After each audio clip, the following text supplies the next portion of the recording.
Okay, so today's video is gonna be a little bit different. I'm gonna be talking to you. So I wanted to answer some questions that I have gotten over the last year of how we figured out, how we found our home, why we chose this home, and all the things moving related. It's hard because I get a lot, in DMs and randomly, and so when I answer them like one on one, I'm sure there's more people that have the same questions. So I felt like it would just be great to make a video, just kind of like answering most of my frequently asked questions about this whole move and how it came about and why we chose this property and how we found it.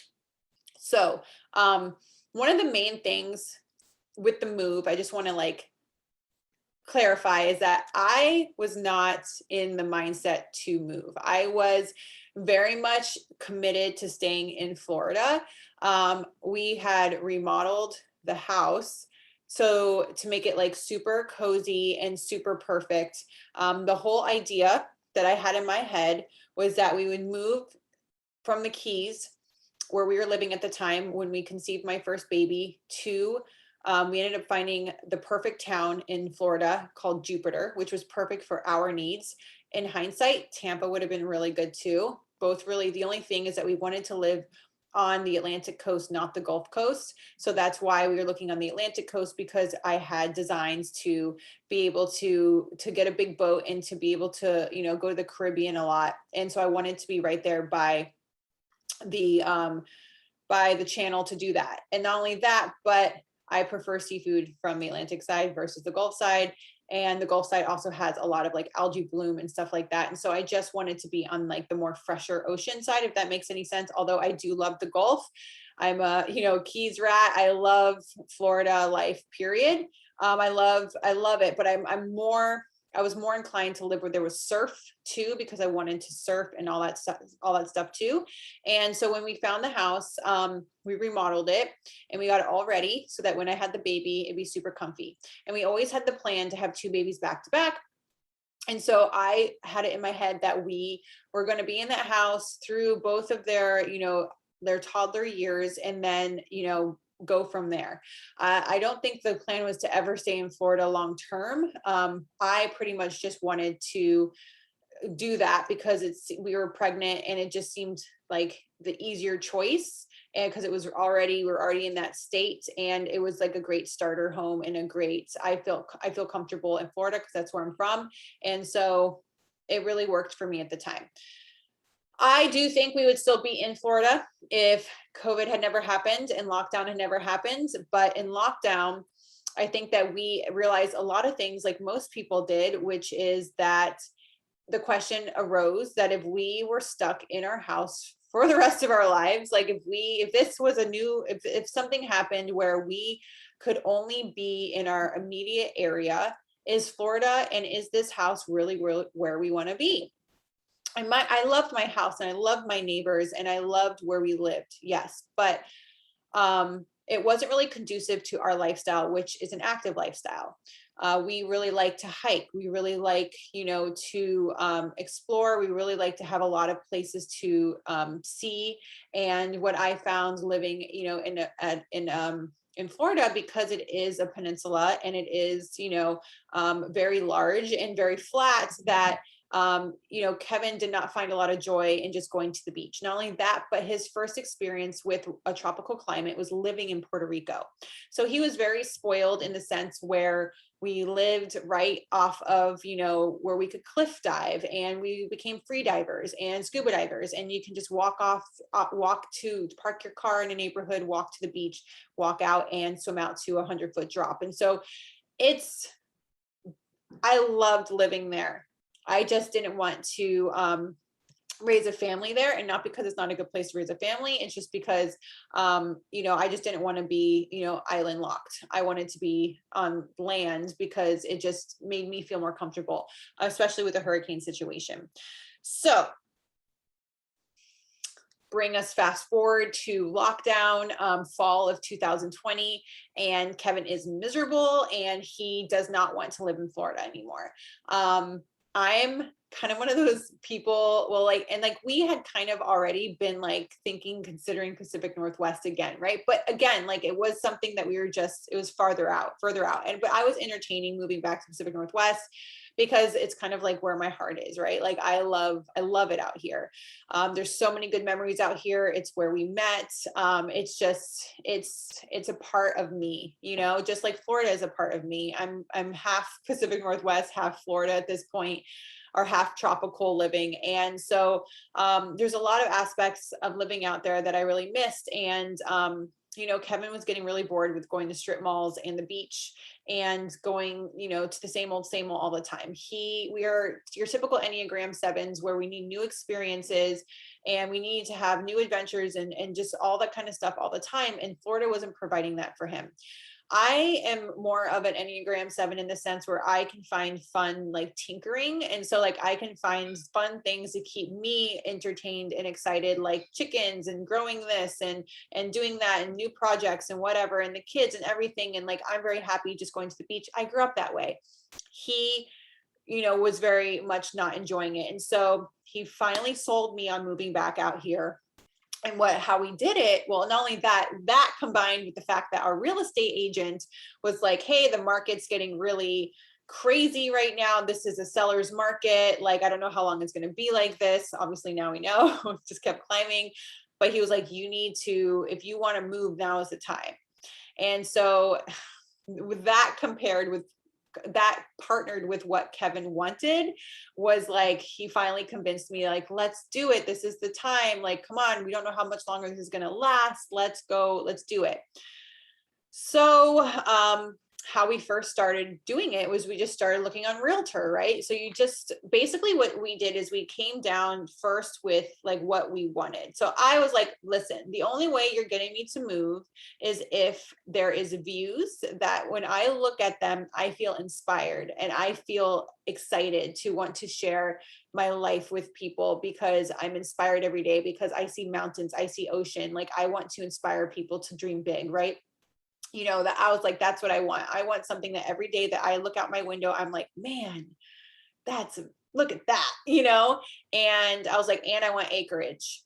I want at least, you know, 10 acres or more. Like, and I tried to make it super hard.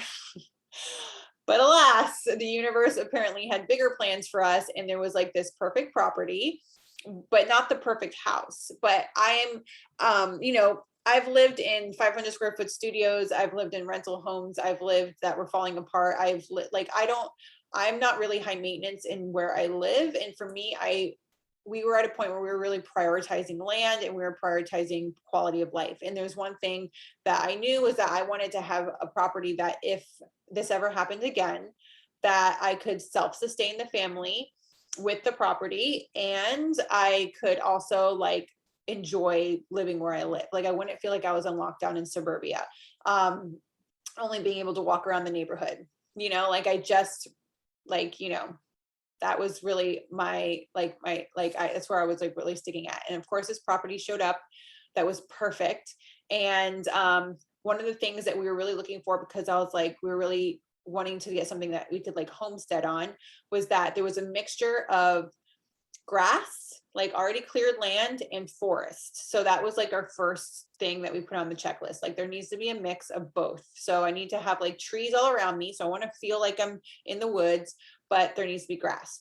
The next thing was that I didn't want to be really rural because if I'm being completely honest with myself, I like to be able to drive 15 minutes to an appointment or 20 minutes to an appointment. I don't want to have to truck it an hour to the grocery store. We already lived in a situation, we lived in Sun River in Oregon where we were 20 minutes away from the city. I know that doesn't feel like a lot, but when you're going out there to grocery shop and especially adding kids, it's far away. And when you think about like those general, like, you know, those things in life that make life easy, like Instacart, Amazon and stuff like that, like you have to consider those things. Like you really, like we lived without those things when we lived in Puerto Rico. I want to also say, like when we lived in Puerto Rico, We lost electricity a lot of time. We didn't always have running water. We did not have central air.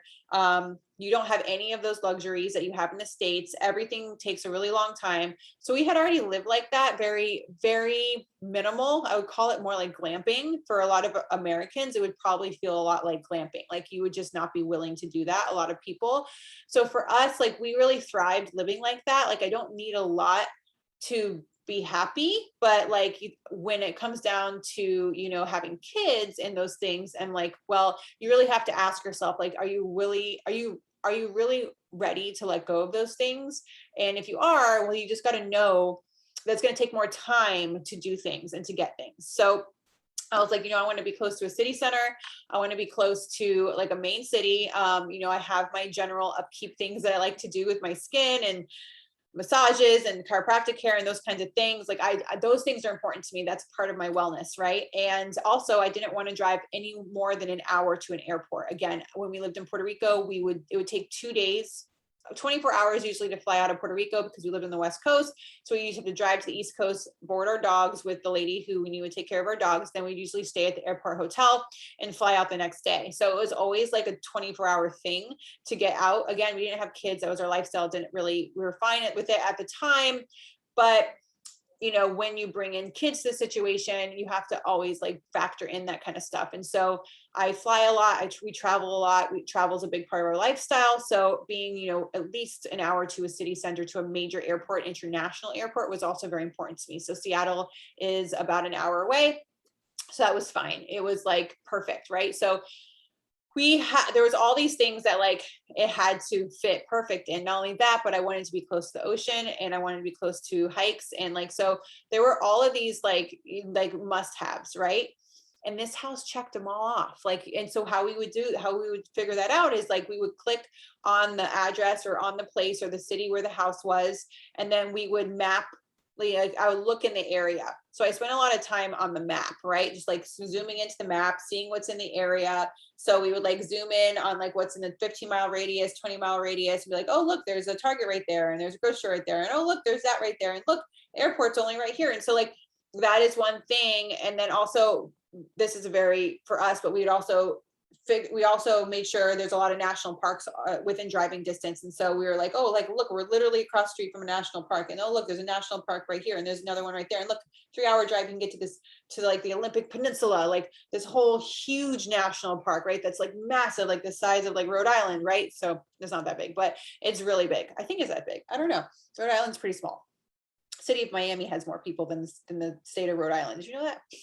So, you know, that those were things that were really important to us too. Like I want to be able to drive to a hike, right? Like fast. I don't want to have to like drive 3 hours to a hike. And that's one reason why we factored out Bend. We factored out a bunch of these other places that we really loved and have lived before, because it's kind of a trek to get to a lot of the hikes that we want to get to. And here you can go to a really incredible hike in 10 minutes. We can be at one. So those are all things. So I think the first thing to do when you're like planning out your vision or planning out your dream home or planning out where you want to move, I think you need to write down like your major priorities first, your pros, like all the things like it has to have.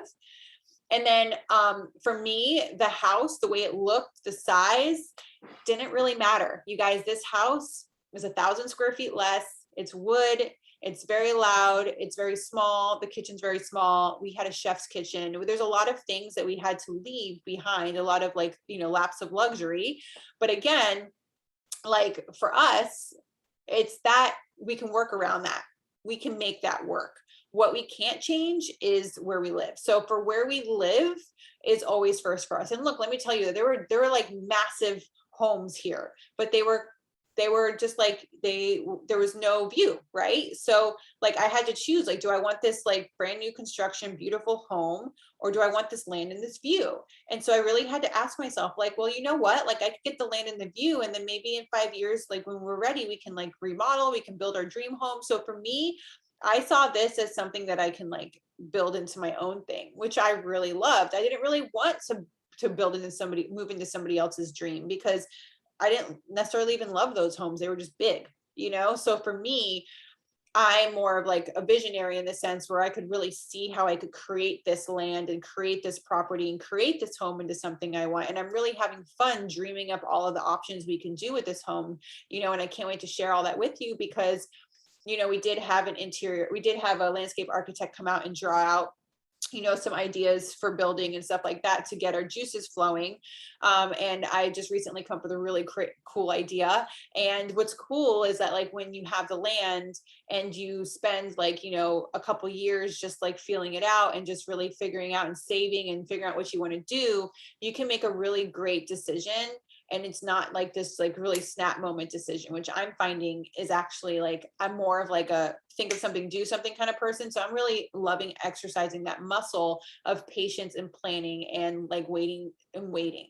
Like people always ask about my tattoos. Like, yes, absolutely. Like I'm removing this situation because I kind of jumped into it and it's permanent, right? So it's like, that's a perfect example of like me, my tattoos are like a constant reminder of like my brashness and like how I need to slow down and make decisions that are permanent, right? So because that's like my personality. So anyway, so long story long, that's how we found our perfect property. That's how we found this property. And honestly, like it was definitely a universal thing because we found it sight unseen.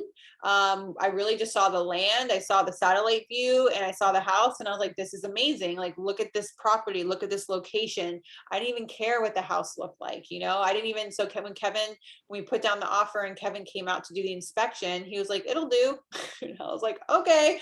We have little babies, like they don't need a lot of room. And the person that lived here for 16 years raised her whole family here, boys, 3 of them to teenage out of high school. So it's like, I know it's doable, right? Like, it's like, you don't need a huge home. And I think that's the thing too, is like, I think people are so focused on the dream home. They don't think about the dream, like the whole, like the land as a whole. And I think more people are starting to think that way now after all of everything that we went through. But, yeah, so we almost lost the property actually though, because we wanted to buy it and then somebody put in a cash offer, no inspection, and he was going to buy it and he was going to rip it down and turn it into his like fancy car garage or something, some rich dude in the area. And then when he found out that there was like there's a lot of protected watershed around here, it's like a lot of protected forest, and that he couldn't do that, he backed out and we got it.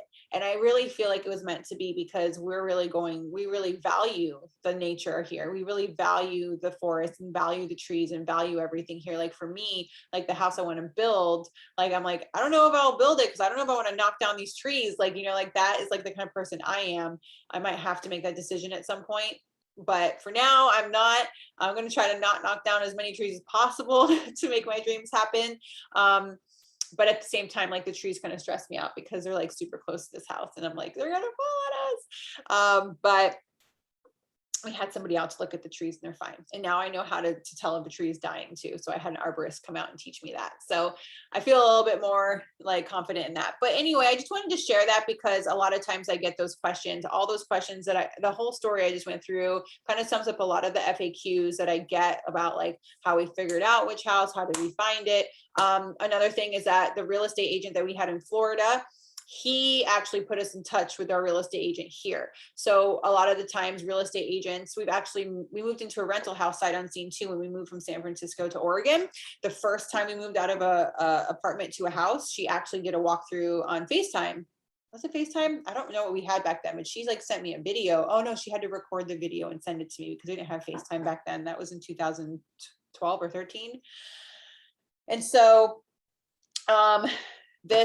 this lady FaceTimed us. And then when Kevin flew out for the inspection, like he would give it a thumbs up. He was like, the trails are amazing. He was like, the house is fine. We'll make it work, but the trails are amazing. Cause I was like, all right, all I care about was the trails and then like the properties, like the view. Oh my God, the view.